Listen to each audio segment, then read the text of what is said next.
Bom dia. O tema escolhido, aliás, antes de tudo, muito obrigado pelo convite para falar sobre esse tema. Eu acho que esse tema é um tema extremamente quente. Está aqui a Tereza na minha frente, que é uma expert na área e que sabemos todos que diabetes e tireoide, as publicações são recentes, nós temos algumas coisas para passar para vocês. Espero que traga a luz para mais pesquisa e mais desenvolvimento nessa área. Na verdade, vocês vão ver que praticamente a partir de 2006, 2008, começaram a sair os estudos clínicos relacionando mais tireoide e disfunção, disglicemia ou mesmo resistência insulínica. Eu separei em 3 tópicos: o diabetes, a obesidade e a frequência do nódulo tireoidiano, diabetes e o câncer da tireoide, e um pouco sobre resistência insulínica e disfunção tireoidiana ou nódulo ou câncer de tireoide. É importante falar que eu não vou falar sobre hipo-subclínico ou hiper-subclínico e risco cardiovascular, esse não é o objetivo. Eu optei por separar mesmo alterações morfológicas, frequência de nódulo e, em particular, câncer da tireoide.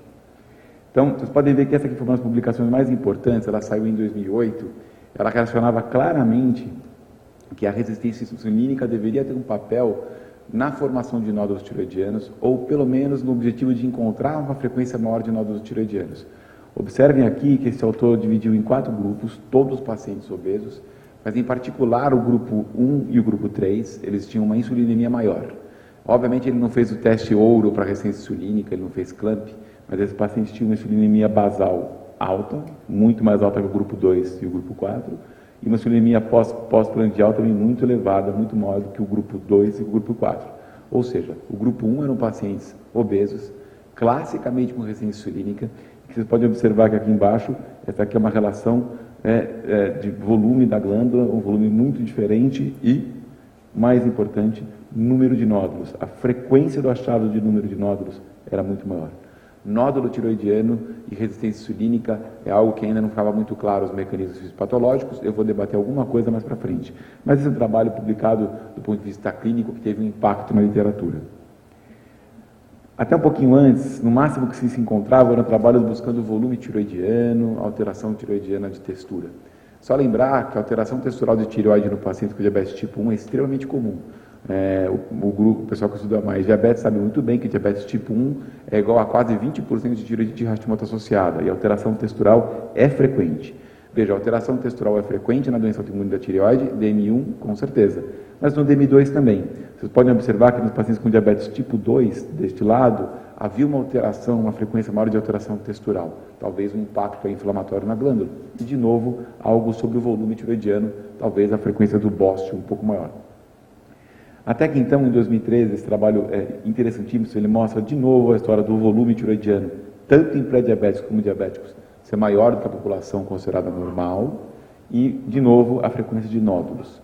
Feito aqui essa parte epidemiológica, vocês podem observar que há mais nódulo tiroidiano em pacientes com diabetes tipo 2, ou obesidade. Quer dizer, o link provavelmente é a resistência insulínica. Não há dúvida, isso já é muito consistente. E aí eu trago para vocês uma coisa da parte de tireoide, muito mais nessa área de atuação. Observem, vocês sabem da frequência do carcinoma de tireoide. O carcinoma de tireoide vem aumentando progressivamente, tá certo? Em qualquer faixa etária, nas duas, sexo masculino e sexo feminino. Observem o seguinte: aumento da frequência do câncer de tireoide não repercutiu, na verdade, na morbidade desses casos. Vocês podem observar que o câncer de tireoide diferenciado, ele não aumentou a mortalidade, nem teve um impacto tão grande na morbidade, mas, de fato, a frequência aumentou. O mais frequente é o carcinoma papilífero e, em particular, observem que aqui esses dados eles são um pouco desatualizados, eles são de 2008, mas eles mostram a variante folicular. Hoje, os estudos mais recentes mostram que a variante folicular vai mudar um pouquinho esse perfil. Será, então, que o diabetes é um fator de risco para câncer de tireoide? Essa aqui é uma grande revisão da literatura, de alguns estudos. Eu separei 2 estudos mostrando claramente um risco maior quando se relaciona a presença do diabetes e o risco de câncer de tireoide. Então, além da diabetes tipo 2, obesidade, trazer algo sobre resistência insulínica, parece muito claro que o diabetes é risco para câncer de tireoide. Vocês podem voltar então, será que existe uma correlação direta entre obesidade e câncer de tireoide? Ou é simplesmente ter a desglicemia e obesidade seria uma coisa separada?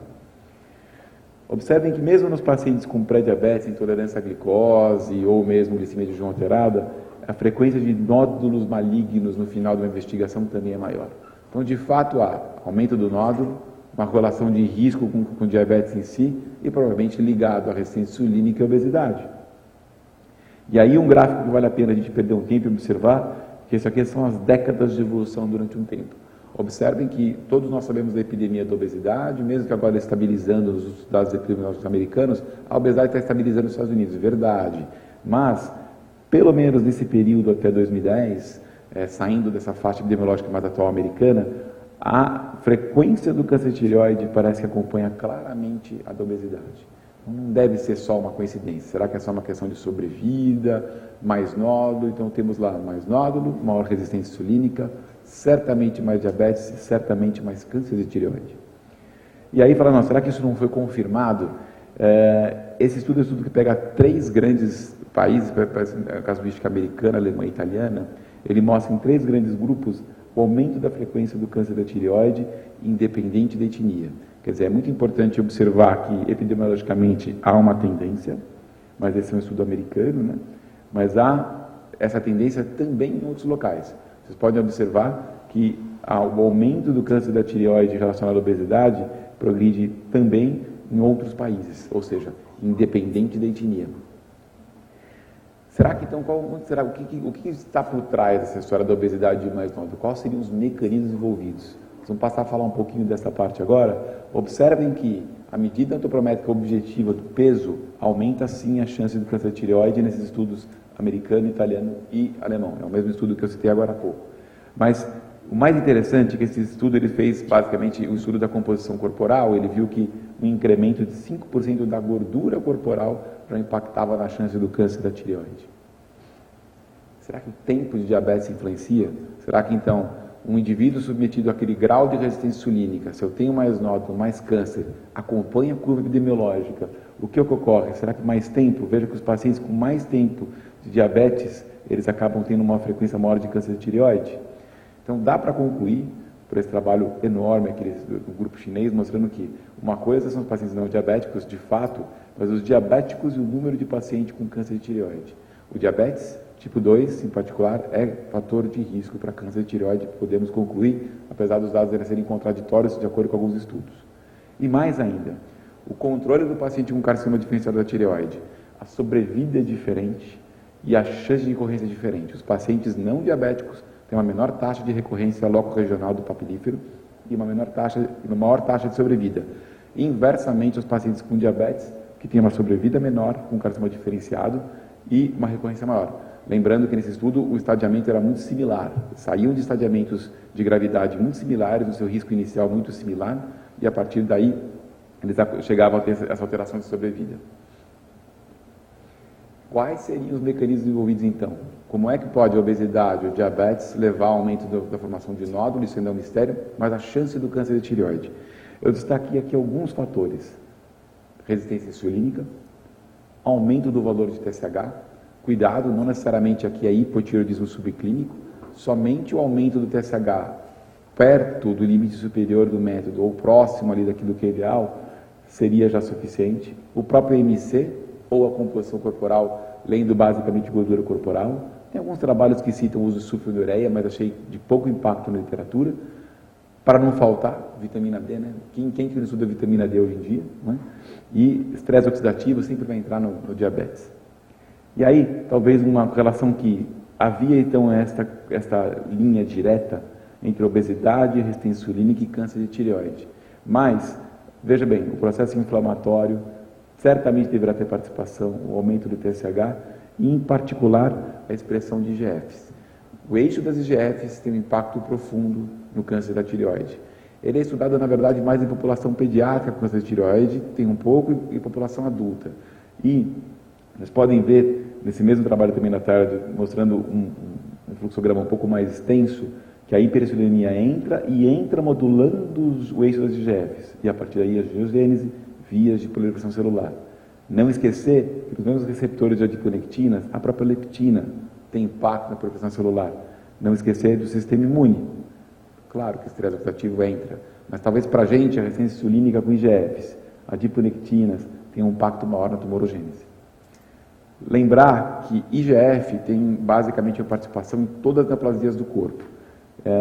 Exatamente porque os tumores costumam expressar o seu receptor de IGF, e aí impactam tanto na manutenção da célula tumoral, o escape imune da célula tumoral, certo? Eles conseguem fazer o escape para não serem destruídos, entrar em apoptose, crescimento e até características de invasão. Talvez até agressividade. Eu acabei de mostrar para vocês que o paciente com câncer papilífero de tireoide tem maior chance de recorrência, maior chance, menor sobrevida. Será que a invasividade e a agressividade não está relacionada à resistência insulínica? E aqui para mostrar para vocês exatamente isso, a expressão de receptores de IGF, tipos de receptores, é muito frequente, mais frequente que até em cânceres agressivos como o câncer adrenal. Então as IGFs certamente são um ponto relevante. Veja aqui, a partir do estímulo do TSH, receptor e toda a via da IGF, modulando proliferação celular. E mais ainda, se vocês pegarem subtipos de ativação do receptor, a transdução do sinal da IGF, modulando um tipo específico de ativação de fosforilação de receptor, há características de agressividade mesmo no papilífero. Então eu junto nódulo, resistência insulínica, expressão de receptor de IGF, caminho específico da transdução no receptor do sinal, agressividade. Para fugir um pouco da lógica da resistência insulínica, a resistência insulínica junto com vitamina D, com certeza. Acho que a gente encontra tudo com vitamina D hoje em dia na literatura, nós temos que ter muito cuidado para filtrar o que é relevante ou não.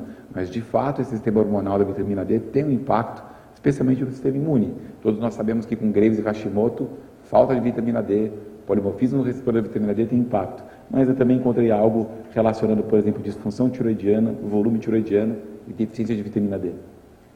E não deixar de citar que a própria leptina, usando o tradicional sinalização da Jackstat, sinalizando para carcinogênese, também tem um impacto. Leptina elevada também seria uma outra via associada à via das IGFs. E não esquecer, TSH acima da faixa praticamente dos 4,5 dos estudos populacionais. TSH, no estudo do nódulo, é um fator de risco independente. Ele entra como risco maior. Não preciso citar aqui diversas meta-análises que já confirmaram isso. TSH elevado é fator de risco. E seria isso uma preocupação, então, na obesidade, no diabetes? Com certeza. O aumento de leptina, modulando diretamente a secreção de TRH. TRH aumentando a produção de TSH pituitário. Ação constante na célula tiroidiana. Claro que existe o fator tempo. Tempo de estímulo do tireócito a partir do TSH conta, e conta e muito, não é? E os pacientes com obesidade costumam ter TSH mais elevado na ausência de doença tiroidiana autoimune. Não é bem um hipossubclínico, é um TSH na faixa superior. Como eu acabei de mostrar, é um fator de risco para o câncer da tireoide. E, para vocês verem como a resistência insulínica tem uma interferência provável junto com a leptina, num grupo de pacientes eutiroidianos que você dá metformina, nada acontece com o TSH. Mas atenção aqui, no grupo de pacientes com hipotiroidismo subclínico, todos recebendo dose ajustada de levotiroxina. Quando você ajusta com metformina, há um decaimento do TSH mais relevante nas pessoas que usaram metformina versus as que não usaram. Ou seja, a metformina faz um decaimento mais importante do TSH no grupo de pacientes com hipossubclínico, todos usando levotiroxina. Nem tudo é concordante. Existe certamente disfunção, na literatura, coisas que não concordam, que não enxergam nada da resistência insulínica e diabetes como fator de risco para o câncer da tireoide. Mas, de fato, tudo o que eu mostrei até agora parece que sim. E não esquecer dos fenômenos inflamatórios. Isto ainda é pouco compreensível. Como que a inflamação da obesidade abdominal leva à resistência insulínica, nós já sabemos. Mas como que ela leva à tumorogênese, aumento do câncer de tireoide e outras disfunções? Vocês sabem melhor do que eu que a diferenciação de macrófagos leva à secreção de citoquinas e alguns tipos de células de linfócitos T na gordura abdominal. Isso é muito claro em trabalhos mostrando que o recrutamento de célula T envolve a obesidade abdominal. Nós acreditamos que essa é uma outra parte, um outro caminho. A inflamação da gordura abdominal nos pacientes com resistência insulínica teria um impacto, sim. Em particular, é o que eu gosto de estudar, subtipo de célula T, influenciando a morfogênese tiroidiana. Esse é um caminho bonito e tentando mostrar que tudo vai ter que se unir. Obesidade abdominal, inflamação, efeito na tireoide, adiponectinas ou outras adiponectinas e citocinas, inflamação e tireoide. Estrógeno ainda é um caminho complicado, nada se mostrou mas a resistência insulínica com um grande papel, aumentando então o risco de nódulo, câncer de tireoide, alterando até o prognóstico desses pacientes no futuro. Obrigado.